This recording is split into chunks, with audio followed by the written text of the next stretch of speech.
Bonjour à tous, c'est Flo pour Alcon France, j'espère que vous allez bien. On se retrouve pour un nouveau point de marché. Allez, sur ce dernier jour du trimestre, en fait, hein, le 30 juin.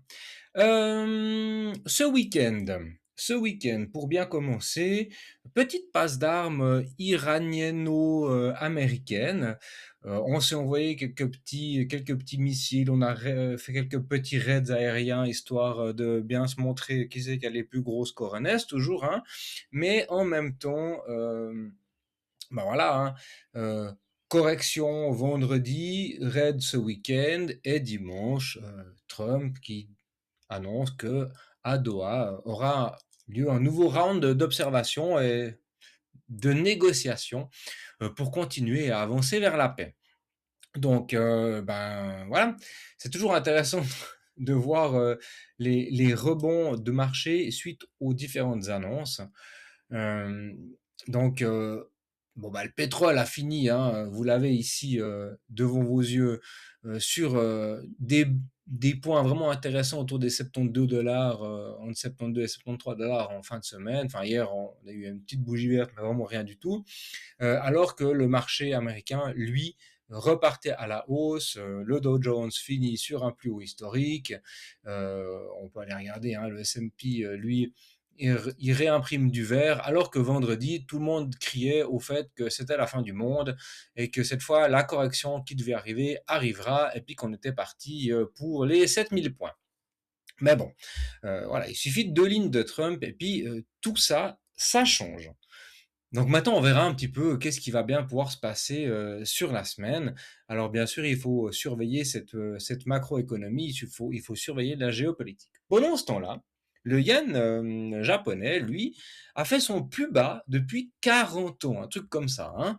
Donc, il est vraiment sur un point extrêmement low, alors que la Banque centrale japonaise, elle, pourrait, je dis bien pourrait, remonter encore ses taux, qu'elle a déjà monté à 1%, chose qui est extrêmement haut pour le Japon. Je vous rappelle qu'il y a une petite mécanique à l'international qui se fait, qui s'appelle le carry trade, hein, d'ailleurs, ça a un petit nom. C'est que les investisseurs du monde entier achètent du yen japonais, et comme il est très très, les taux d'intérêt sont très très bas, c'est comme si on convertissait de l'argent gratuitement en fait. Avec ce yen qui était censé être stable, bon marché, eh bien on allait pouvoir repartir après dans d'autres marchés pour investir, notamment dans des actions aux États-Unis ou dans le monde, hein, ça c'est égal. Mais il y avait comme ça cette passe d'armes entre, par exemple, le dollar, le yen.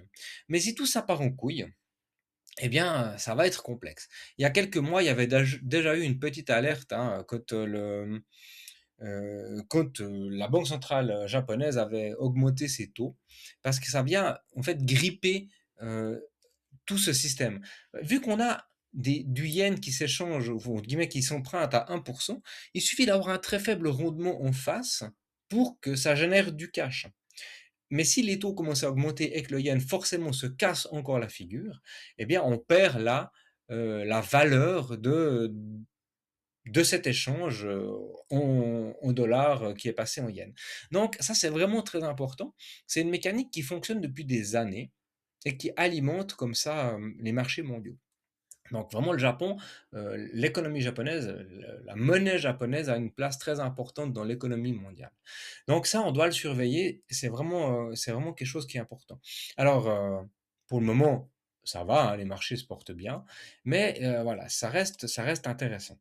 Il y a des chiffres qui sont tombés aussi à l'international, notamment la Chine, hein, qui, un petit peu comme partout, euh, a tout le secteur de la tech qui pousse le haut des marchés, alors que la consommation plutôt des ménages, l'immobilier, ça tourne plutôt au ralenti, hein.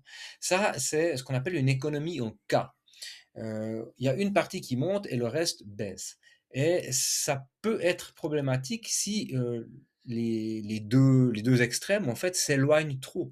Parce qu'au bout d'un moment, l'économie des gens, l'économie réelle ne se retrouvera plus dans ce qui pourrait devenir une bulle. Voilà. Mais faut surveiller tout ça. C'est un peu la tendance qu'on observe, hein, ces derniers temps. Ça fait longtemps qu'on vous en parle. Donc hier, très bonne séance du côté des États-Unis, SpaceX qui clôture à la hausse, Cerebras qui cartonne, Google qui a cartonné aussi, Amazon, on n'en parle même pas. Donc tout va bien. Le SOX qui est reparti aussi sur une belle bougie. Et puis le pétrole qui, lui, joue la prudence. Donc on observe. Et pendant ce temps-là, Bitcoin, lui, corrige. Donc, le marché crypto reste très décorrélé, hein, on en parle depuis plusieurs semaines maintenant, reste très décorrélé de la très bonne performance des indices américains. Et ça pose plusieurs questions, hein. Sauf erreur, Seiya, il vous a fait un petit, ou c'est peut-être Valentin qui l'a fait, vous a fait un article là-dessus. Il me semble que j'ai vu ça passer dans les news, je sais plus trop où. Énormément de pression, des mouvements de Bitcoin qui arrivent sur les exchanges. Euh, Est-ce que c'est de la pression? Voilà, c'est ça, hein, 550 000 BTC ont récemment été transférés vers des adresses de dépôt liées à Binance et OKX. Est-ce que c'est de la pression baissière ou pas? Eh bien, ça pose des questions. Stratégie qui, eux, de leur côté, ont arrêté de faire des acquisitions pour le moment, hein. Ils ont plutôt vendu un peu de Bitcoin pour réalimenter leur trésorerie, c'est important pour eux. Mais pendant ce temps-là, d'un autre côté, on a Bitmain qui, eux, continuent leur acquisition d'Ether. Ils ont placé d'ailleurs en stacking, je ne sais plus combien de milliers d'Ether pour générer du rendement. Donc, de ce côté-là, tout va pour le meilleur, enfin tout va bien dans le meilleur des mondes. Petite polémique que CZ a fait naître, ou en tout cas qu'il a bien voulu relayer autour de l'agrément MiCA de Binance en Europe. Il semblerait, selon ses dires, qu'il y a une pression politique, ce qui serait tout à fait possible, hein. Donc, vous savez que maintenant, si MiCA pas, eh bien, il n'y a pas la possibilité de pouvoir utiliser les plateformes en Europe. Et il y a pas mal de plateformes qui bataillent pour réussir à avoir leur agrément. Ça leur coûte une fortune, hein. Sauf erreur, Asher avait fait une vidéo là-dessus pour sa société, en expliquant à quel point c'était contraignant pour les plus petites entreprises de pouvoir avoir ces agréments-là, et que finalement ça venait vraiment être un frein au développement et à l'innovation en Europe. Allez voir sur sa chaîne, sauf erreur, ça date d'il y a quelques mois. Une vidéo super intéressante, pardon. Voilà. Sinon, je vous rappelle bien sûr que toutes ces news, elles sont à votre dispo, elles sont gratuites dans l'application altcoinfrance.com. Tout ça, c'est à votre disposition. Vous avez ici le canal public avec les flash news, les analyses de marché, le lien vers notre partenaire en PropFirm, hein. Donc, PropFirm, qu'est-ce que c'est? C'est un site qui vous propose de faire, en guillemets, des challenges. Vous payez un premium, on vous prête un compte avec un certain montant d'argent. Et après, eh bien, si vous réussissez à satisfaire les challenges, à réussir les challenges, vous pouvez continuer comme ça à trader avec ce compte. Un petit côté un peu gamification qui est assez intéressant, assez fun pour les plus traders d'entre vous, hein. Sinon, il y a moyen de le faire en paper et tout ça. Autre annonce hyper importante que je vais relayer ici, eh bien, nous avons un partenariat avec PubPrime. Donc, qu'est-ce que c'est PubPrime? C'est un broker, hein, qui vous permet de trader sur énormément de choses, hein. Les CFD, vous avez les ETF, vous avez bien sûr tout ce qui est Forex, les métaux, les actions et les cryptos en fait, hein, aussi. Et si vous déposez de l'argent chez eux, si vous faites un premier dépôt, vous avez droit en fait à un 100% de bonus sur votre premier dépôt entre 350 euros et 1000 euros. Voilà, donc si vous avez un peu de fonds de côté, n'hésitez pas, ça vous permet ensuite de rejoindre. Vous avez la possibilité d'avoir, on guillemets, certains avantages en étant par notre lien partenaire. Vous aurez certains signaux qui vont pouvoir être partagés. Nous, on développe, on bosse avec eux. Vous allez voir, il y a encore des choses qui devraient arriver normalement les prochaines semaines. Donc, n'hésitez pas à poser des questions, en tout cas, si ça vous intéresse, sur PubPrime. Allez, je termine avec l'algo Bitcoin chez AF Capital Market. Ça, c'est pour les personnes qui ont envie d'être investies en crypto, mais qui par contre, ont pas le temps, pas l'envie de se former, et bien, du coup, là, vous avez un algo clé en main. Vous déposez vos sous, nous, on les lock pendant, une dizaine de mois et pendant ce temps-là, eh bien, votre capital, il fructifie. Vous voyez, hein, le Rio ici de entre 2 et 8 annuel avec les intérêts composés. C'est assez intéressant. C'est plus intéressant qu'un livret A ou que pas mal d'autres petits placements. Et puis bien sûr, hein, il y a toujours l'Alt Investor qui est ouvert. Maintenant, vous avez les abonnements mensuels pour celles et ceux qui n'ont pas envie de s'engager sur une année. Mais n'hésitez pas à nous rejoindre. Ces temps, ça cartonne. Il y a vraiment eu des très belles pépites qui ont été dénichées par l'équipe, des très bons signaux, notamment ici hein, sur Cine. Vous voyez que les membres, ils se font plaisir. Donc tout ça, bien sûr, c'est avec l'Elite Investor. Voilà, allez, Bitcoin, on continue, c'est parti. Donc, Bitcoin, je disais, il est décorrélé du marché trad.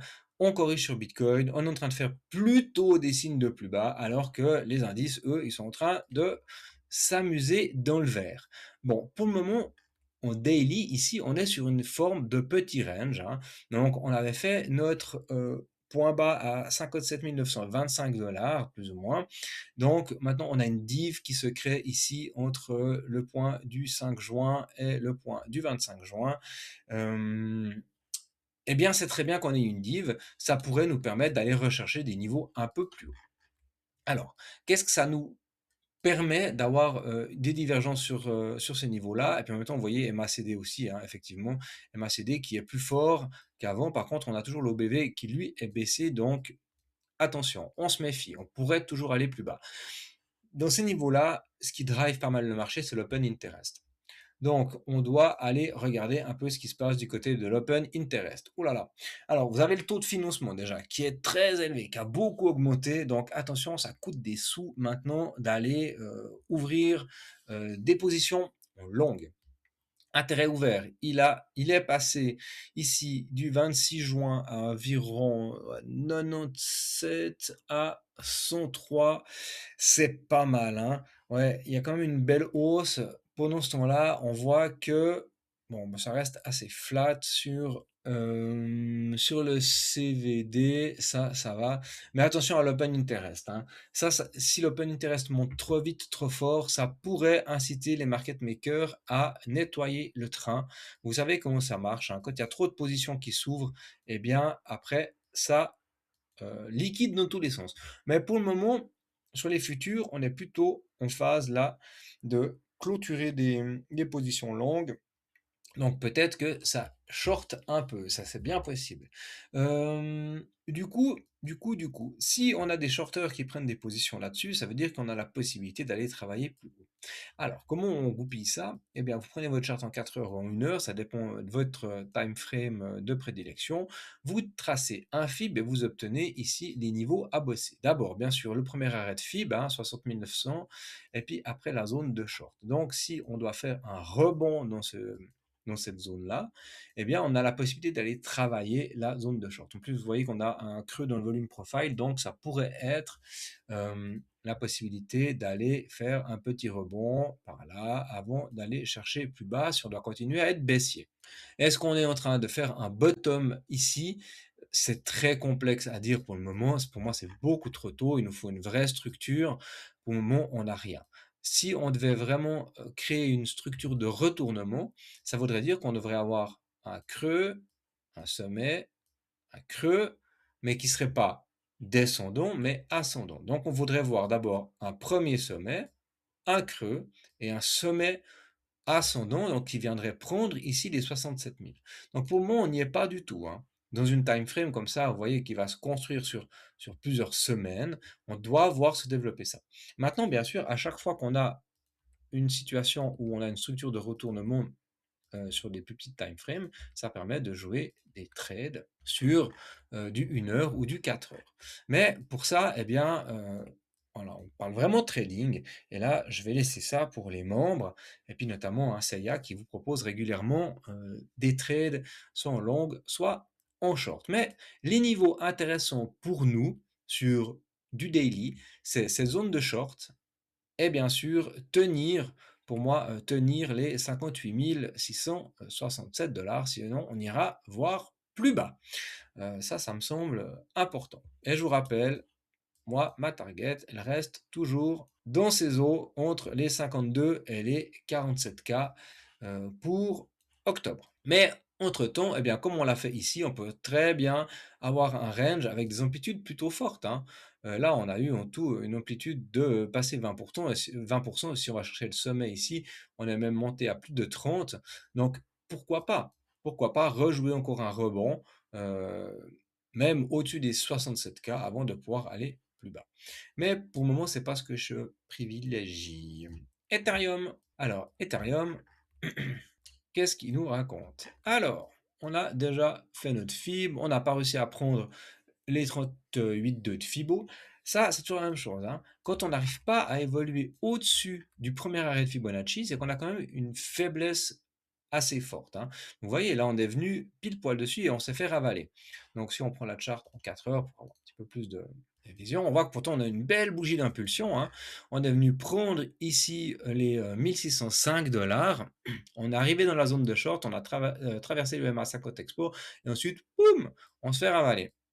Donc maintenant, deux possibilités. Soit on est revenu faire le week-off, hein, ici des 1585 $ et on tient ce niveau. Donc c'est-à-dire qu'on ne va pas plus bas, on reste là-dedans pour refaire un peu de la structure haussière et on attaque un peu franchement les 1600 $ pour aller travailler la zone de short là en haut. Mais attention, si on n'arrive pas à faire ça et qu'on revient buter juste dans l'imbalance, on a cette imbalance ici entre 1604 et 1593 $, eh bien, il y a de fortes chances que si on n'arrive pas à prendre ça, la prochaine target, elle sera plus bas. En plus, on a l'OB ici qui doit absolument tenir, hein. Donc l'order block, je vous rappelle, c'est une zone dans laquelle il y a eu pas mal d'échanges, un bon volume d'échanges, où on a fait, en guillemets, un shift de tendance. Donc, c'est des zones qui doivent être défendues, enfin, qui seront sans doute défendues parce qu'il y a eu beaucoup de volume échangé dans ces niveaux-là. Donc, vous avez l'OB baissier, l'OB haussier. Donc maintenant, pour, en guillemets, s'affranchir d'une tendance qui serait baissière, ça serait intéressant d'exploser cet order block là en haut. Et puis pour s'affranchir d'un possible retournement de tendance pour repartir en haut, c'est bien, on devra break l'order block ici haussier qui confirmerait la tendance baissière. Donc on doit surveiller ça. Mais là, ça fait un peu penser chasse de liquidité, hein. On est venu travailler ici cette structure un peu en W, comme ça, hein, très intéressante, on la prend, réintégration. Donc, on a fait un breakout, réintégration, ça se transforme en fake-out. Pas de force. Donc, ce matin, je vous ai posé la question dans le chat pour quelques alts. J'ai noté pas mal de choses. Du coup, on va y aller à toute vitesse. Comme ça, j'essaye de couvrir un peu toutes vos demandes. C'est possible que j'en oublie. Mais voilà. On m'a dit, va avoir regardé Sol, il a surperformé BTC. Effectivement, en 4 heures comme ça, ici, on avait plutôt une belle charte. On a fait un M qui s'est fait bien confirmer en break des 68K. Et là, on a essayé de break ce niveau-là, hein, l'ancien sommet des 76,09. Donc ça a été fait, on l'a pris, mais maintenant, attention, réintégration. Alors, quand on a, c'est exactement comme sur Ethereum, hein, quand on a un break, on prend de la liquidité et qu'on réintègre, c'est pas foufou. Nous, ce qu'on veut, c'est un break avec force. On vient faire un retest de la ligne de coup et on s'établit au-dessus, signe de force. Là, on a travaillé l'OB, on le repasse dans l'autre sens. Maintenant, on doit absolument tenir cet OB ici. On ne devrait pas descendre en dessous, allez, je vais dire des 73 $, parce que si on va plus bas, ça va commencer à puer le steak et puis on va sans doute se casser la figure pour aller un bout plus bas. On va même prendre ça comme ça. Donc, vous voyez, on a le premier arrêt. Attention, hein, on a une zone de rebond possible dans cet order block là-dedans, vraiment entre les 72 et 71. Mais ça doit être un peu notre sauf qui peut, parce que si on commence à creuser dans la zone de rechargement, à travailler cette imbalance, pour moi, on va repartir plus bas, rechercher des niveaux autour des 65 $, hein. Il y a de fortes chances. On a les mèches. Les mèches, elles aiment bien être travaillées, je vous rappelle, hein, ici, donc il y a bien des chances qu'on vienne travailler ces mèches. Alors, on n'a pas encore l'indicateur qui nous dit de nous barrer, mais il nous avait donné la possibilité de rentrer hein, sur un trade là autour des 70 $, donc il y avait la possibilité de faire un trade. Là maintenant, il nous dit pas encore de nous barrer, mais quand même, la dynamique, elle commence à s'affaiblir. Vous voyez en plus MACD, il devient faible.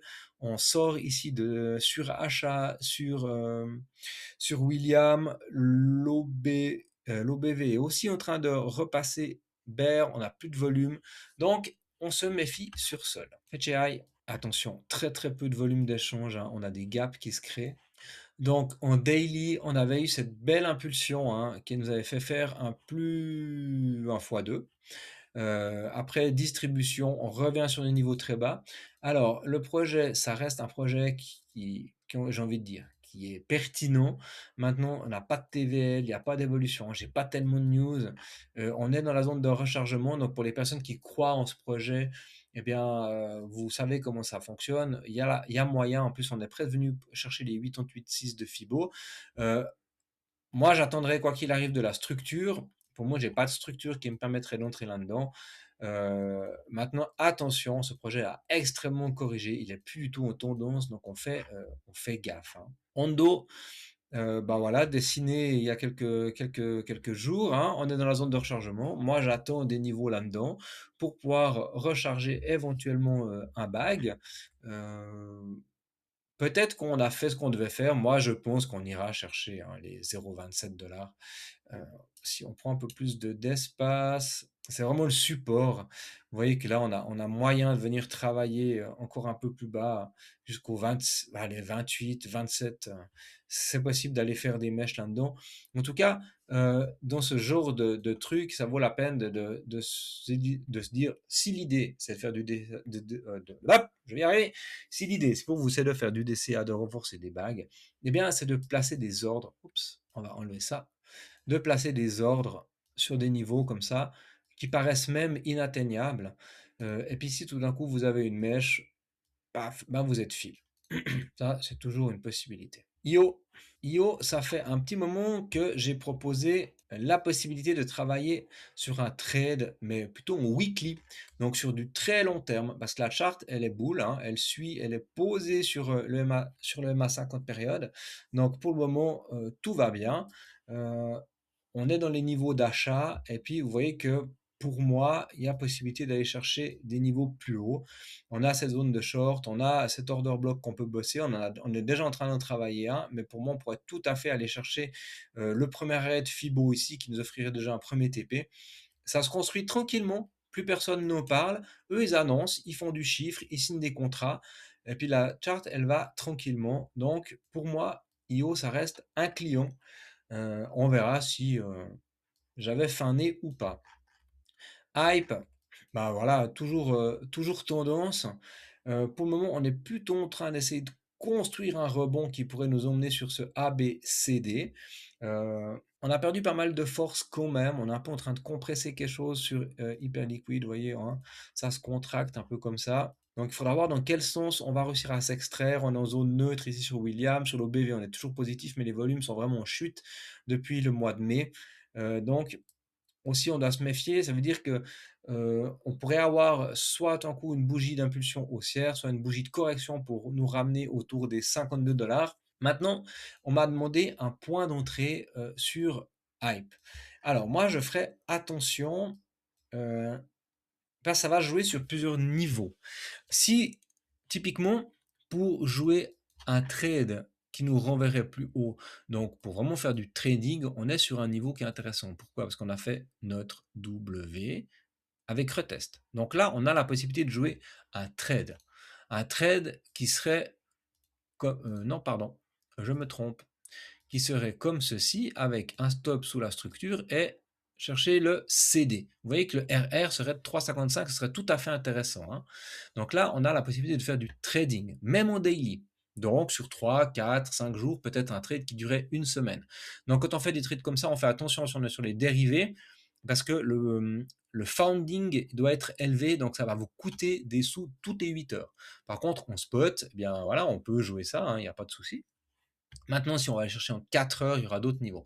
Mais je pense que la question qu'on posait, c'était plus pour de l'investissement.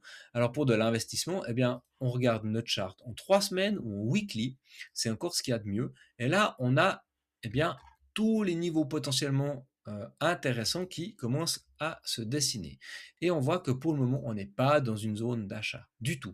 Zone d'achat, ça va être une zone dans les 61,8 ou les 78,6 de fibre. Donc, euh, on va devoir faire de la continuation. Donc pour faire de la continuation, on doit vraiment jouer des niveaux plus pertinents. Là, pour le moment, bah, c'est un peu compliqué, quoi. On est un peu au milieu de nulle part. Donc on doit être patient pour faire de l'investissement. On va pouvoir faire du trading. Pour de l'investissement, on doit vraiment faire gaffe.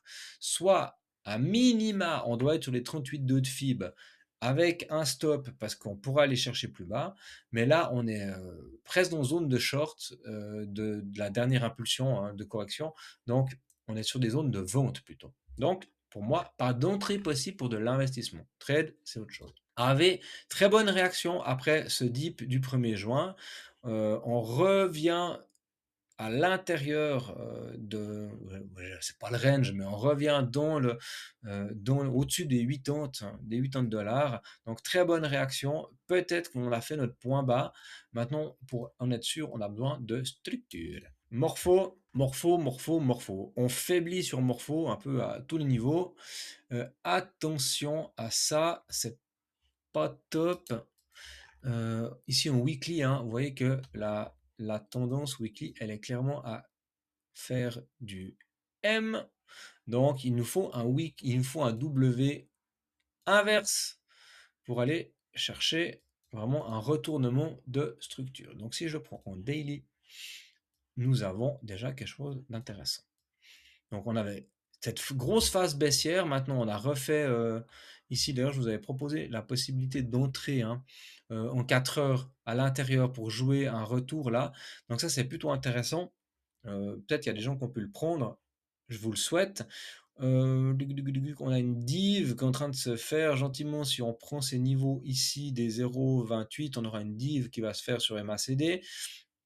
Donc ça, c'est plutôt positif. Attention, maintenant, est-ce qu'on prend la volatilité? Allez, on prend la volatilité, on prend la mèche. On arrive en zone de short. Donc, possiblement, on pourrait hein, continuer à faire ça. Donc, on doit faire attention. Là, on n'est pas dans des zones d'entrée pour de l'achat, pour du trading ou quoi que ce soit. On va plutôt être dans des zones où on va chercher la possibilité de se retourner et puis de faire, de prendre un short. Bien sûr, comme il y a eu des mèches, une fois de plus, pour jouer quelque chose qui serait vraiment strong, ça voudrait dire qu'on doit prendre cette mèche-là. Bon, déjà, si on prend les 2 dollars, ça sera bien. Mais quand on a de la volatilité, c'est un peu compliqué de trouver vraiment des niveaux. Par contre, bah voilà, on s'inscrit quand même dans cet énorme range pour moi qui va de 2,11 $ à 1,45. On est dans cette phase de range. Mais voilà, pour moi, il n'y a pas grand-chose à faire. Il n'y a pas vraiment de niveau hyper propre là-dessus. On va demander aussi Re. Alors, Re, c'est une crypto, c'est un projet autour du réassurage. Donc, c'est des assureurs d'assurance. Le projet est intéressant. Jusqu'à maintenant, ça n'a jamais tellement bien marché. C'est un truc un peu de niche. Mais bah voilà, là, vous l'avez. C'est assez récent. La charte, elle est en daily, elle est jolie, hein. Maintenant, attention, ça fait pas longtemps que ça a été lancé, on ne sait pas ce que ça vaut. On est sur le premier arrêt, on pourrait très bien aller encore plus bas. On doit attendre, vraiment attendre d'avoir de la structure qui se dessine, quelque chose d'un peu strong. Bien sûr, ce truc il peut partir, puis on l'aura dans l'os, mais il y a trop de volatilité, vous voyez, pour jouer des longues ici. Si on doit prendre un long ici, la zone directe, c'est la zone de short. On est à 1-1. Ça va pas du tout. Là, on peut pas du tout se positionner. Déjà, il faudra regarder la charte en 1 heure ou en 4 heures pour trouver des positions intéressantes. Voilà, typiquement, avec notre indicateur, vous voyez, vous auriez eu l'info ici. Donc là, on a la possibilité de jouer un long. C'est plus intéressant en 1 heure. En daily, on n'a rien du tout. Mais la charte, elle est jolie. Le projet, je ne le connais pas plus que ça. Le réassurage, il y a Swiss Re, typiquement, qui est un des gros réassureurs, un des plus gros du monde. Eux, ils font un pognon du diable. Donc, je pense que s'ils arrivent à implémenter ça en mode crypto, il y a sans doute moyen de faire du business. Ça, j'ai pas trop de soucis pour eux. Voilà, je vais m'arrêter ici pour aujourd'hui. On est à pile 30 minutes. Je vous souhaite une excellente semaine. On se retrouve jeudi pour un live avec Valentin. Marché, sans doute ensuite sur le week-end, samedi ou dimanche. Allez, à bientôt. Ciao.